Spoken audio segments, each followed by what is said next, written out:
based on my experiences, I think I stand out. Suffolk County District Attorney Dan Conley says he's got what it takes to succeed Mayor Tom Menino. Plus, the senator's wife, Gail Huff, on life in Washington with her husband, Scott Brown. And it's exhausting to be this fabulous. Jared Bowen showcases some new shows. That's now on Greater Boston.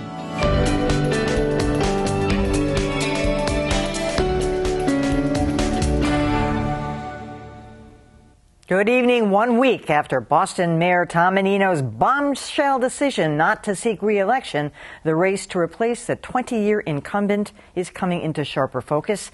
And so far, one of the biggest names to jump into the race is Suffolk County District Attorney Dan Conley.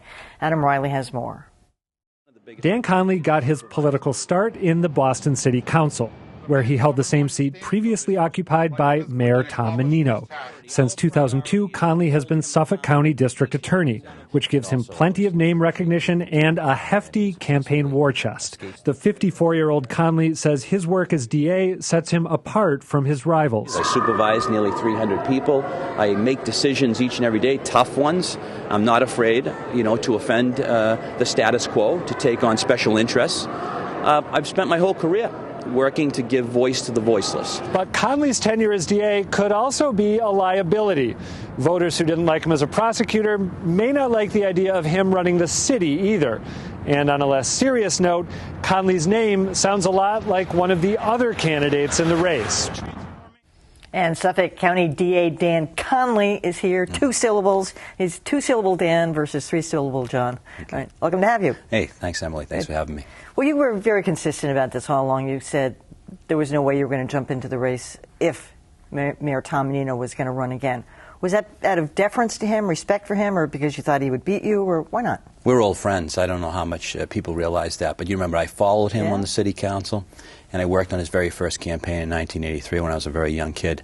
So we have a friendship. For a lot of people, I think they really were afraid to challenge Tom Menino, and they should be because he did a wonderful job. But for me, it was a matter of personal affection and friendship. You just wouldn't have done it because you're his friend. No, and actually he had asked me to introduce him at a political event just about a week before he decided, maybe about 10 days before he decided to actually leave office. So I actually was pretty convinced on my own that he was running again. He didn't confide that in me, but all signals seemed to suggest it was a go. I had just interviewed him a few days before, and those are the signals I was getting, especially when he talked about one of your rivals now, John Conley. He just got so fired up and feisty that he sounded like he was running. Well, so one of the people running is John Conley, 3 syllables, not 2. He says he's going to make the Boston schools the hallmark of his campaign, going after the fact he's critical of the fact that he says the current mayor hasn't done enough, and he points to several underperforming schools and says Boston public schools are not up to snuff, and he's going to do that. Are you going to have a pivotal point, do you think, in your campaign? Well, I think the schools are important, and they should be in every municipal campaign. I know they were in my council campaigns, and they will be in this campaign. And, in the DA's office, I tell the folks who work for me, we're always trying to improve. If you accept the status quo, if you think you can rest on your laurels, then you're in for trouble. And I think that's true in the schools, in any city agency, the police department, the fire department, you name it. It's always about getting better. The schools can get better. There's no question about that. But under the administration of Mayor Menino, I think they've improved significantly. They certainly seem to have improved since my days in the city council, with the expansion of more charter schools, pilot schools, innovative ideas. I'm not going to accept the status quo. I'm looking for good people with good ideas when it comes to the school system, and I will work hard to improve that as well. Adam Riley mentioned in the setup piece that your record as a DA could be a liability. You've got a terrific record in a lot of cases, but one of the cases that could be problematic is, of course, the Mattapan massacre, which you and I have talked about at length.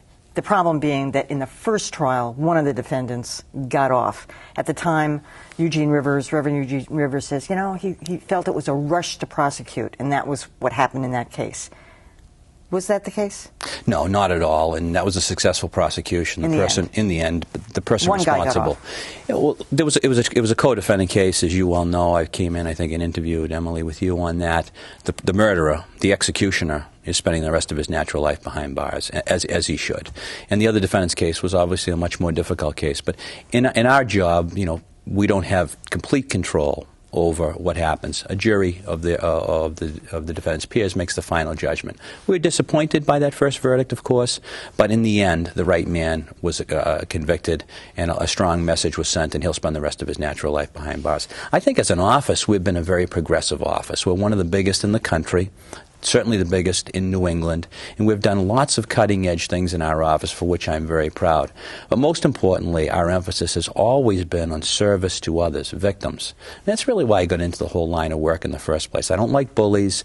I don't like people who pick on other people. And that's really the essence of what an assistant district attorney or the DA does. We speak for people who have difficulty speaking for themselves, the marginalized. You know, let's not forget, for every defendant, there's a victim. And as I tell the young people who work for me, it's about serving them and helping them get through a difficult process. And by extension, being mayor, this is going to give me a wonderful opportunity not only to speak in this arena, but also in the school system, as you indicated earlier. But what about economic opportunity? What about getting more people into the middle class? That's what I worry about. I see a city with a lot of cranes and a lot of downtown development and a lot of high-end condos and people moving in. And I think that's great. They have added so much vitality to our city. But at the same time, as you know, I spend a lot of time in other neighborhoods of our city who aren't yet experiencing that economic prosperity. So I want to see economic development in those neighborhoods. I want to see a growing middle class. That's what cities have always been about, and that's what I want Boston. I think Boston's got a bright future, but its best days are ahead, but we need a strong leader at the helm. Did you read the Boston Globe series on the cab drivers, and what did you think of it? Mayor Tomino said, well, it's too long. He didn't read the whole thing, but well, one thing about the Globe Spotlights there, they are comprehensive. Yeah. There's no question about it. Yes, I was able to get through most of it, and that would be something I'd be happy to tackle, but it looks to me like the mayor is going to be on that right now over the next 9 months. I mean, because a lot of people were unaware that the police department really regulates the cab industry, but sounds like not very well. Yeah, again, that's something that, I think everything that we do in government can be better. I certainly knew that the cabs were regulated, or that the police department had a Hackney carriage division, but quite honestly, beyond that, I didn't really fully appreciate and understand. I'm sure, the mayor fell in the same situation. But as leaders, as leaders, he needed to be aware of that. He seems to have taken the bull by the horns, and it seems to be somewhat of an archaic system that will be righted. Yeah. If not under his watch, then that's something I'd be happy to correct. Boston Mayor Tom Menino has been outspoken about a potential casino at Suffolk Downs. He supports that, of course. He says, and also he believes if there's any kind of a referendum on it, it should be to the citizens, the voters of East Boston only. Where would you stand on that? Should the whole city get a crack at this because the casino would be in Boston, or just the contiguous neighborhoods of East Boston? Yeah, that's a good. Honestly, I haven't formed a final opinion on that. I'll listen to a lot of people before I come down one way or the other on that. But I think it is definitely important that one way or the other, the citizens of East Boston and Revere have a say, or if appropriate, all of the citizens of Boston have a say as to whether or not that casino goes there. I'm interested to learn more about that. I've already reached out to some people who are doing some extensive research on that. I want to see really what the economic benefit is going to be, not only to East Boston, but to our entire city for having a casino. Yeah, do you support them in general? I don't really go to them. That's something that, it's just something that's not my thing. But do you support the idea of it in terms of... It's not my favorite idea, I'll be honest with you. I never really thought that was the best way to do development in any... Or revenue, really. And but I have an open mind, and I think that's important. I'm not going to make a strong statement one way or the other today, because I want to learn if it's situated there, if it's chosen by the commission that's deciding, not even a guarantee that it's going to go there, although it appears to be a leading site.